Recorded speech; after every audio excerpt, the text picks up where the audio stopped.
दोस्तों, आज हम एक्सप्लेन करने वाले हैं फिल्म सरफिरा को। अगर आपको हमारी यह एक्सप्लेनेशन पसंद आए तो हिंदी फिल्म एक्सप्लेन चैनल को सब्सक्राइब करें और इस वीडियो को लाइक करें। चलिए कहानी शुरू करते हैं। मूवी की शुरुआत में डेक्कन फ्लाइट को एयरपोर्ट पर लैंड करने की परमिशन नहीं मिल रही है। उनका फ्यूल खत्म होने वाला है और अगर जल्द ही लैंड नहीं किया गया तो प्लेन क्रैश हो सकता है। वीर म्हात्रे पायलट को मिलिट्री एरिया में लैंड कराने को कहता है। ये प्लेन वीर म्हात्रे का ही है। बिना परमिशन के मिलिट्री एरिया में लैंड कराने की वजह से वीर म्हात्रे और उसके दोस्तों को मिलिट्री पकड़ लेती है। अब कहानी फ्लैशबैक में जाती है। यहाँ मूवी की हीरोइन रानी अपनी फैमिली के साथ लड़का देखने आई है। ये वीर म्हात्रे के घर आई है। वीर म्हात्रे रानी के परिवार को अपनी पूरी स्थिति बताता है कि वह अमीर नहीं है। उसकी उपजाऊ जमीन को डैम बनाने के लिए सरकार ने ले लिया और बदले में बंजर जमीन दी है। उसके पास एयरप्लेन बनाने का आइडिया है और कुछ नहीं। रानी अपने सपने के बारे में बताती है कि उसे अपनी बेकरी खोलनी है। रात को रानी फिर से वीर म्हात्रे से बात करती है कि गांव में इतना बड़ा घर होने के बावजूद वहां अंधेरा क्यों है। वीर म्हात्रे अपनी कहानी बताता है कि 20 साल पहले गांव में बिजली नहीं थी। उनके पिता जो एक टीचर थे, कई सालों तक सरकार को लाइट के लिए पत्र भेजते रहे और तब जाकर गांव में बिजली आई। उनके गांव में ट्रेन भी नहीं रुकती थी, इसीलिए वे ट्रेन रुकवाने के लिए पत्र भेजते रहते थे, लेकिन सरकार उनकी बात नहीं सुनती थी। एक दिन वीर म्हात्रे अपने दोस्तों और गांव वालों के साथ रेलवे लाइन पर बैठ जाता है। ट्रेन फिर भी नहीं रुकी तो गांव वाले गुस्से में ट्रेन पर पत्थर फेंकने लगे। इस घटना में वीर म्हात्रे के दोस्त को चोट लग गई। वीर म्हात्रे के पिता को उसकी यह हरकत पसंद नहीं आई और वे गुस्सा हो गए। वे हिंसा पसंद नहीं करते थे और वीर म्हात्रे को पत्र भेजने का तरीका नहीं पसंद था। उनके पिता ने अपनी पूरी जिंदगी परिवार की जरूरतों को नजरअंदाज करके पत्र भेजने में निकाल दी थी। इस वजह से वीर म्हात्रे और उनके पिता के बीच झगड़ा हो गया और वीर म्हात्रे घर छोड़कर चला जाता है। Veer Mhatre National Defence Academy join करता है और फिर एयरफोर्स में शामिल हो जाता है। वीर म्हात्रे अपनी माँ से आज भी संपर्क में रहता है, लेकिन अपने पिता से बात नहीं करता। उसके पिता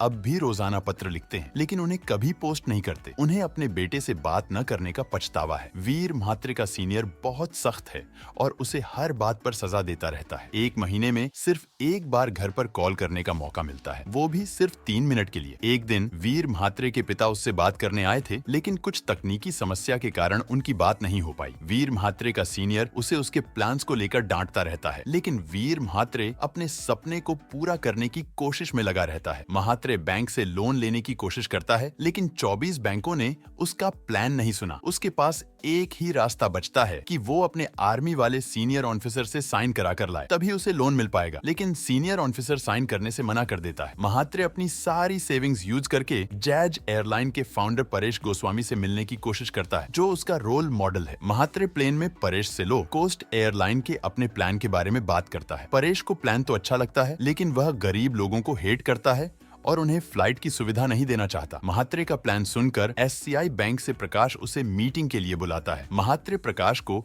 एक छोटे होटल में ले जाकर 5 स्टार होटल और छोटे होटल के खाने के बीच का फर्क समझाता है। वह बताता है कि दोनों का खाना एक जैसा होता है, सिर्फ 5 स्टार होटल में खाना महंगा होता है। प्रकाश को म्हात्रे का प्लान अच्छा लगता है और वह उसे अपनी टीम के सामने प्रेजेंटेशन देने को कहता है। म्हात्रे रानी के घर जाता है और उसे शादी के लिए प्रपोज करता है। वे दोनों शादी कर लेते हैं। म्हात्रे की माँ अपनी सारी ज्वेलरी रानी को दे देती है ताकि वह अपनी बेकरी खोल सके। म्हात्रे अपने प्लान को SCI के सामने प्रेजेंट करता है। सभी को प्लान अच्छा लगता है, लेकिन लोन पास होने में कुछ समय लगेगा। म्हात्रे गांव की सारी जमीन गिरवी रखकर प्लेन्स को लीज पर ले लेता है। वह मलेशिया में उनकी रिपेयरिंग और पेंटिंग का काम शुरू कराता है और खुद DGCA से एयरलाइन स्टार्ट करने का लाइसेंस बनवाने जाता है। DGCA ऑफिसर उसे कई दिनों तक चक्कर लगवाता है और फिर छुट्टी पर चला जाता है। म्हात्रे को अब्दुल कलाम जी के बारे में पता चलता है कि वे स्पीच देने आने वाले हैं। म्हात्रे इलीगली एंट्री करने की कोशिश करता है और पकड़ा जाता है। वह चिल्लाकर अब्दुल कलाम जी से मदद मांगता है और अपना प्लान बताता है। अब्दुल कलाम जी म्हात्रे की बात सुनते हैं और DGCA को लाइसेंस देने का आदेश देते हैं, लेकिन DGCA ने उस कंपनी से प्लेन्स के ब्लूप्रिंट्स मांग लिए, जिससे म्हात्रे ने प्लेन्स लीज पर लिए थे। अब म्हात्रे के पास पैसे नहीं बचे थे और प्लेन्स छिनने का खतरा था। म्हात्रे प्रकाश से मदद मांगता है, लेकिन परेश ने प्रकाश को म्हात्रे के प्लान को सुनने और उसे बर्बाद करने के लिए भेजा था। म्हात्रे परेश को मारने जाता है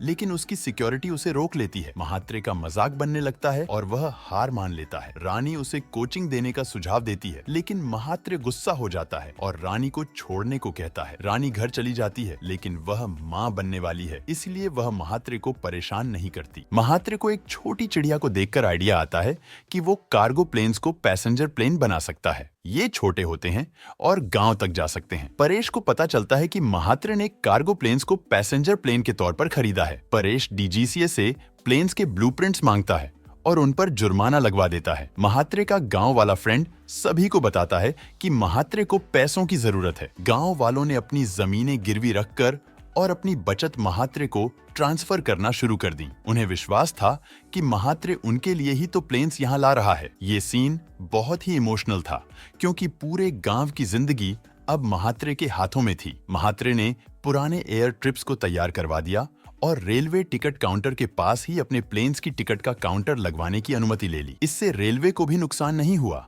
क्योंकि महात्रे का लक्ष्य वेटिंग लिस्ट वाले यात्री थे। वो प्लेन की टिकट मात्र ₹1 में बेचने वाला था। महात्रे का एक दोस्त उसे एक नए सॉफ्टवेयर के बारे में बताता है, जिससे लोग उनके कॉल सेंटर में कॉल करके टिकट बुक कर सकते हैं और पीएनआर कोड जनरेट कर सकते हैं। उस कोड को बैंक या सुपरमार्केट से कनेक्ट करके टिकट ले सकते हैं। इसके लिए बस एक फोन की जरूरत है, जो कि सभी के पास होता है। महात्रे ने अपने सभी पायलट को अपनी कंपनी में जॉब देकर रख लिया। उसने पहले ही सोच लिया था कि वह आर्मी के रिटायर्ड पायलट को अपने प्लेन्स के लिए हायर करेगा, क्योंकि वे सबसे सुरक्षित होते हैं। पायलट 61 साल की उम्र में रिटायर होते हैं, लेकिन एयरफोर्स के पायलट 57 साल में रिटायर हो जाते हैं। महात्रे के पास उन्हें 4 साल तक जॉब पर रखने का समय था। रानी भी अपने बिजनेस प्रपोजल के साथ महात्रे के ऑफिस जाती है। अब तक रानी का बेकरी बिजनेस काफी एक्सपैंड हो चुका था और उसके दूसरे फैमिली मेंबर्स ने भी अलग अलग जगह बेकरी खोली हुई थी। रानी महात्रे से उसकी फ्लाइट्स में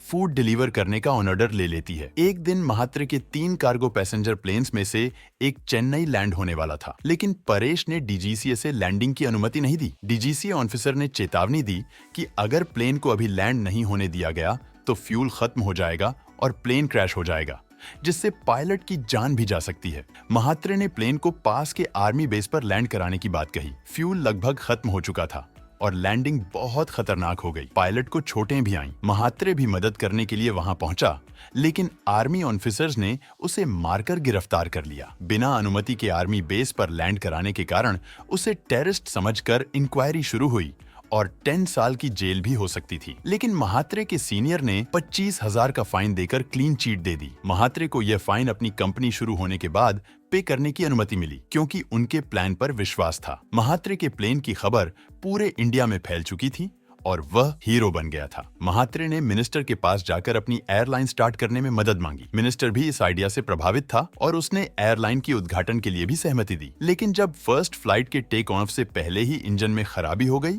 और सभी की जान जाते जाते बची, तो लोगों का विश्वास महात्रे से उठ गया। गांव के लोगों का भी भरोसा टूट गया, जिन्होंने अपना सब कुछ दांव पर लगा दिया था। रानी को इस बीच लेबर पेन शुरू हो गया और उसने एक बेटी को जन्म दिया। महात्रे ने प्लेन की रिपेयरिंग करते वक्त पाया कि किसकी गलती से इंजन खराब हुआ था। दबाव डालने पर सीनियर पायलट ने स्वीकार किया कि यह परेश के कहने पर प्लेन को खराब किया गया था। अब महात्रे के खिलाफ इंक्वायरी चल रही थी और उसने सारा दोष अपने ऊपर ले लिया। महात्रे ने लोगों को एफएम रेडियो के माध्यम से अपना संदेश पहुंचाया कि उनके प्लेन्स की टेस्टिंग की गई है और उनके पायलट एयरफोर्स के रिटायर्ड ऑफिसर्स हैं। उन्होंने पहली फ्लाइट में अपनी वाइफ, बेटी और माँ के साथ टेक ऑफ करने का निर्णय लिया। टेक ऑफ करने वाले दिन रानी और उसकी बेटी के अलावा कोई भी टिकट नहीं खरीदा था, जिससे महात्रे हार चुका था और फ्लाइट कैंसिल हो गई। लेकिन फिर पता चला कि महात्रे के टिकट बुकिंग सॉफ्टवेयर में गड़बड़ी थी। दरअसल प्लेन फुल था, लेकिन सभी की टिकट्स कैंसिल हो गई थीं। महात्रे के बाकी 2 प्लेन्स मथुराई टू चेन्नई और विजयवाड़ा टू चेन्नई फ्लाइट्स सही समय पर पहुंच गईं और दोनों फ्लाइट्स फुल थीं। लोग पहली बार प्लेन में बैठ पाए और महात्रे का सपना पूरा हो गया। मूवी की हैप्पी एंडिंग होती है और अंत में इस सपने को सच करने वाले रियल लाइफ हीरो को दिखाया जाता है। दोस्तों, ये थी फिल्म सरफिरा की कहानी। अगर आपको हमारी एक्सप्लेनेशन पसंद आई हो तो हमारे चैनल को सब्सक्राइब करें और इस वीडियो को लाइक करें। अगली बार फिर मिलेंगे एक नई फिल्म के साथ। जय हिंद।